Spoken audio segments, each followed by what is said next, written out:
اگر آپ چینل پر پہلی بار آئے ہیں تو ابھی سبسکرائب کر کے بیل آئیکن پریس کریں اور رہیں باخبر۔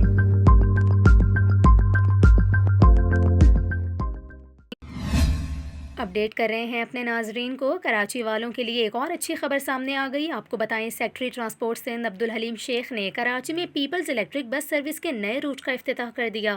آپ کو بتائیں کہ انتظامیہ کے مطابق پیپلز الیکٹرک بس بحریہ ٹاؤن سے ملیر ہالٹ تک چلے گی اور اس روٹ پر ابتدائی طور پر 13 بسیں چلائی جا رہی ہیں۔ تاہم سیکٹری ٹرانسپورٹ سندھ عبدالحلیم شیخ کا یہ کہنا ہے کہ وفاق سے مزید 300 بسیں دینے کا مطالبہ کر دیا۔ انہوں نے کہا کہ جون تک بسوں کی تعداد 350 ہو جائے گی۔ اس کے علاوہ آپ کو یہاں پر یہ بھی بتائیں کہ عبدالحلیم شیخ نے افتتاحی تقریب سے خطاب کرتے ہوئے مزید کہا کہ کراچی کو کل 10,000 بسوں کی ضرورت ہے۔ انہوں نے کہا کہ روٹس بہتر بنانے کے لیے وزیر اعلیٰ نے خصوصی گرانٹ منظور کیا ہے۔ اس کے علاوہ عبدالحلیم شیخ نے بتایا کہ بحریہ ٹاؤن سے ملیر ہالٹ تک 100 روپے کا کرایہ مقرر کیا گیا۔